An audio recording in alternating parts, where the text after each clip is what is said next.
Hello, hello, hello, my friends. Welcome back to Ireland FC.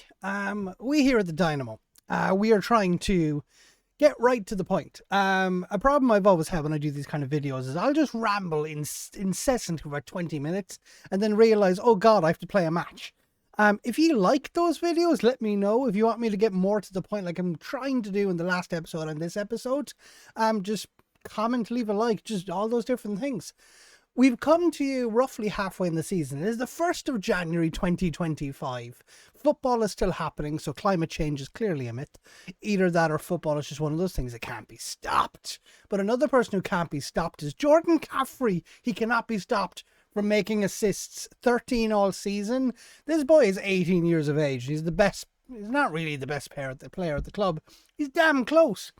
Like, really good passing, dribbling, and those physicals are to die for with really good off the ball.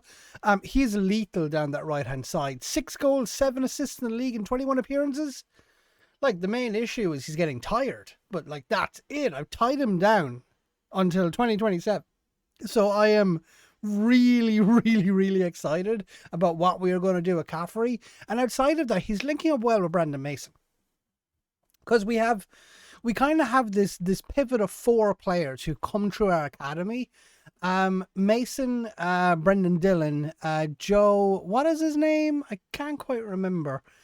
Is he in? I think he's injured. That's why he's not appearing here. Come on, mouse, don't fail me now. There we go, Joe Flynn. Like, it's Dillon, Flynn, Caffrey, and Mason. These are kind of our golden boys at the moment. Although I'm trying to get my hand on this guy, Josh Andrews, and the reason why is because he's 6'6". He's 6'6", good strength, jumping reach, heading, finishing. He's the perfect striker. Perfect. He wants $1,000 a week. I don't want to pay him that much, but he's perfect. 23 years of age, probably get us to League Two. Just having this big, huge, tall fella that you can hoof the ball to, and he's basically not a paperweight, just stood in the centre box. He can move around a bit, but like at 6'6", with heading, jumping reach, and strength, it's the perfect target man. Play him as a poacher, play him as an advanced playmaker. I can revert back into that 4-4-2 system and have Mason playing off of Andrews, because Mason is good at kind of like agilely getting into positions, but I need somebody who we can just hoof the ball to. I've kind of amended the tactics and moved away from 4-4-2 because I felt we were just getting completely overrun in midfield, and I decided, you know what, I'm just going to be a purist. I'm going to go back to what I know, which is aggressively possession heavy football and just trying to control the ball. Like in the Aviva, we have phenomenal facilities. It's unfair. I'm just going to be bluntly honest about that. I am playing well outside of what you're supposed to in the Vanarama, but like I have a nice pitch and I have a nice let's make the most of that. And then when we're away from home, we can just try not to lose. It's just that simple. So what I'm playing at the moment is Mazzala, centre mid attack. I just want them playing runs. I got my 2 inside forwards as well as a poacher. I'm trying to figure out the best role up here. I might play with a deep lying on support. Like, I'd love to play a false 9 role, but let's be bluntly honest. There is nobody in world football playing in the Vanarama who can effectively play a false 9. So don't even think about playing that position. Caffrey, I've got Hosea playing on right because, like I said, Flynn is injured. So it's just not really working well for me. Now, I've actually brought in 2 goalkeepers since my last video. I brought in Arlo Doherty, who played 3 league games and 3 clean sheets. And then I noticed that McGinley was at Dundee United and he wasn't really getting that many games. And I swooped and I went, oh, I'm having that. I want him. And it turns out he's actually not better than Doherty. They're about the same. But he's 34 years of age. He's got a lot more experience and he's conceded 2 goals in 3 games. So I think that's okay. But that's 2 goals more than Doherty has conceded. Doherty hasn't conceded a goal in the 3 league games he's played. I'm just like where is he? Where's that goalkeeper? No, this is a new guy we got in as well. He's young, he's Polish. I'm probably going to sell him on. I thought we might have something good going on there. I'm so tempted just to give Burke a go because like he's been at the club for a very long time. I gave him a go and he had a 6.5. He performs well in training, but no, he doesn't perform well in training. That's the problem. But it's like, Holden, technically the best goalkeeper at the club, I just don't trust him. He's conceded a goal a game. In 15 league games, he has kept 3 clean sheets. The 2 goalkeepers I've brought in, between them, have more clean sheets in nearly a fifth of the games. In like 6 games, they have 5 clean sheets. Holden, I'm just not convinced by, so I will be moving him on.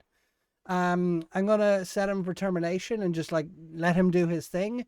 But the big thing that we need to do is we need to get Andrews in so that we can just have that big, huge fella at the very top of the field that we can just hoof the ball to and do what we're doing. Okay, league position. Like I said, 21 games in, we're actually doing really well. We're a point off the top. We have a very healthy goal difference. We're not scoring that many goals. We've 29 goals, 17 conceded. We've the best defence. No, we don't. Damn it. South Shields is the best defence. We have the second best defence in the Vanarama National North. So we're holding on to our defensive stability really well. It's scoring goals that is the problem at the moment. And we're making a lot of draws. If we can convert those draws into wins, that'll be beautiful, but we're not losing games. That's the key thing. Like, I lost the Kidminster Harriers just before I came on, just before I came onto the recording, and that was only our second loss all season. So we're actually having a phenomenal season so far. Keeping the ball out the back of the net, that's the key thing. And like 17 goals conceded in 21 games, that is not bad. And I think part of that success is having the bravery to move away from Holden. So we're playing top of the table, playing Chester, on the first day of 2025, January 1st, we had a rake of signings come in, and because I'm doing an Irish only save where I'm trying to prioritize Irish players, the Irish Domestic League runs from like what is it? It's like February to November. So their contracts end in December. So I get a bunch of players in on the end of contracts halfway through my season. But the problem is, like, during the summer window, I'll be reinforcing the squad and I'll forget that I brought a load of players in. So, like, we go to inbox. Where is it? I'll pause and find it. Here we go. I found it. 7 signings confirmed. So Dingham, Norris was in on loan. This is going to be fun because 24-25. I had him in on loan from UCD, but it was at the end of the contract. So I decided, you know what? I'm just going to bring him in and cement that deal. And he has 5 assists in 12 games, including cup games. He has 6 assists in 16 games. Solid down that left-hand side for us. Provides a really good opportunity. He is 6 foot, but really good crossing and dribbling first touch. He's a technical player. As you can see, there's greens everywhere you want them to be, except for anticipation. Daniel, you need to anticipate more. Norris, yeah. Done. Meh. Ron Hurley. You've got good dribbling, good crossing. I wanted to try bringing more players to cement that left back position because that was a bloody problematic position for me.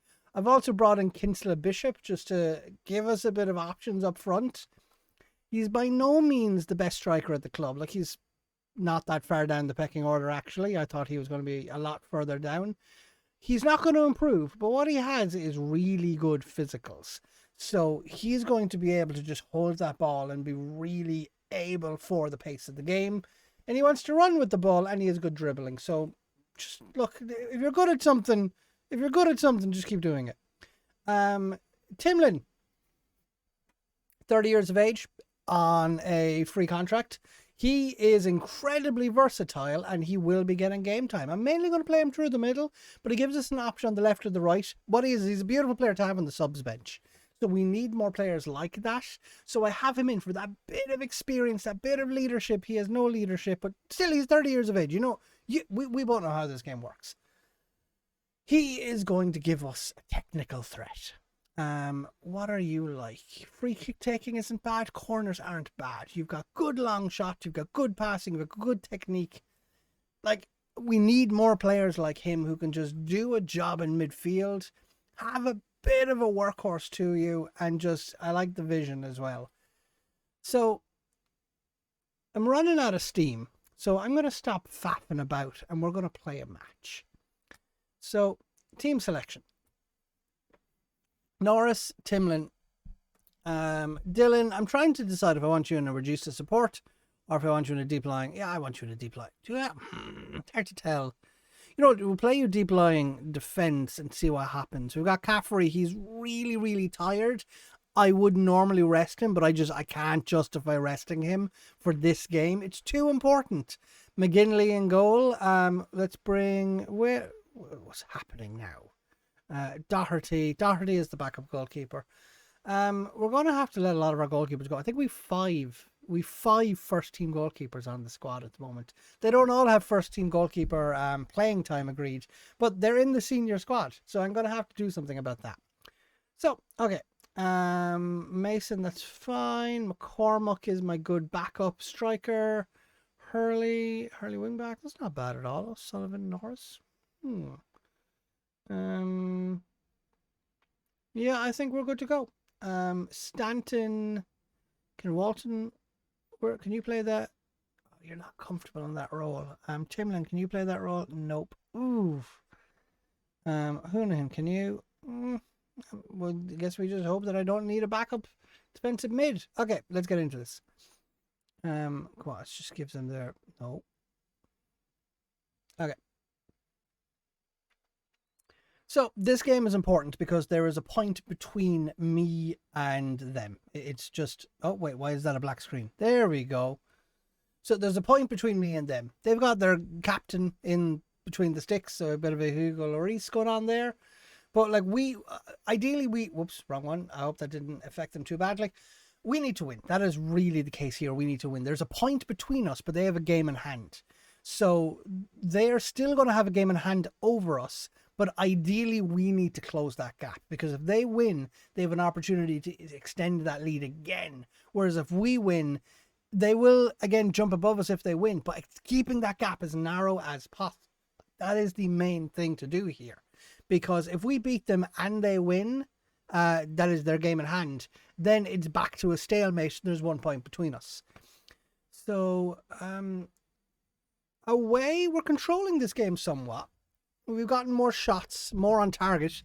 Jesus, we have completely nullified them. Sullivan over to Timlin. First introduction, Dylan. Go on, Sullivan, what you going to do? What you going to do? Dylan. I've noticed Dylan is just, Timlin, go on, bring it into the midfield. Yes, go on, Brandon Mason. Timlin getting a assist on his debut. Oh, it is gorgeous to see, and don't you love it? As Dylan just making the play through, kind of like wandering into these deep-lying, threatening positions and just spotting where are the opportunities to be able to like build attacking moves from here. So a 1-goal lead coming into, come on, go Horgan, and Sullivan bringing this back into midfield. Dylan just kind of playing a bit of a, you know what it is. He's the lower league. He's the lower league. Busquets, that's his name. Timlin, McGinley, turn away from your goal. Do not face your goal. Go on, Timlin. And Norris getting an opportunity here over to Mason. Mason bringing it back to Dylan. Timlin, I'm going to change, what's his name? Mason to a poacher because he's just not involved. Like, he's involved in the build-up, but he's not involved in an actual striking capacity. Go on! Oh, Sullivan, you had a chance there. So it looks like we're top of the table at the moment. Our XG is really good. We're creating opportunities, creating chances. 6 shots with a 0.7 XG. We're dominating them. They have had no shots, or they've had a shot, none on target, no clear-cut chances. We're in the ascendancy, just more of the same. That is what we do here. Okay, second half. Let's build on what we have. I'll be really happy with the clean sheet as well, just to add to McGinley's experience. Or not experience, add to his confidence. But yeah, look at this. 22 games played, top of the league. Oh, this is a beautiful... Oh, do not... So it's 1-1. Not a great way to start this. They brought in some changes. The man who came on scored, didn't he? Just... I had nobody marking that really far back post. So, okay. Not a good situation. I mean, still, look, it's Jesus. They are completely coming into this second half. They brought it back to 8 shots, 3 on target. What is going on? Okay, I need to do something about this because we are being overrun ever so slightly. Caffrey, and what the hell is going on? You were playing terribly. Okay, so what I'm going to do is we're just going to abandon a wide play. Caffrey, Dylan and Walton can play here. Timlin, we want you playing that attack role. So Staunton for Norris, bring you here. So we're going to play something like this. Mason and McCormack. So Poacher advance, Timlin. So Walton play with Mazzala. Stanton play Mazzala. Okay. God, I need to find a way to get those wide players more effective because it's not the first time they've done this. I might just need to abandon it. Timlin, Mason, go on. Walton, get an opportunity to bring you back to Rooney. Dylan, what you going to do with it? Timlin. Stanton over to McCormack. McCormack! What? Oh, wrong side of the post. Oh, we needed that. Fell to the wrong man. McCormack, he's just not the more experienced of the two. Are we going to get another opportunity? We're going to... One last chance, encourage. Come on. No, I think we're looking at a draw. I think we're looking at... That McCormack miss was huge. We had a chance. We really had a chance there. I'm going to keep an eye on the wide players because I might just have to abandon wide. Because they have been very ineffective at times. Not at all what I want to see going on. And especially because McCaffrey, I might just retrain McCaffrey into being an advanced forward. He can play the attacking midfield role and he's got the physical attributes to be able to put in a shift in that role and to be able to move around. So like himself and Timlin rotating, because I think I need to play, because I'm trying to bring in that 6'2" person. So I think moving to this formation might actually be really beneficial for us. But that feels like points dropped. That really does. We had a really good first half. They had a really good second half. But look, it is what it is. But we keep going. We put ourselves in a really good position to be able to try capitalize upon this early form. And I'm going to be competing for the title. We want to go up without having to negotiate the playoffs. But no matter what happens, we're in a strong playoff position. So worst case scenario, and I'm committing to the worst case scenario being a playoff berth. Look, I will catch you again, my friends. Thank you for stopping by Ireland FC. I'll catch you again. Bye-bye.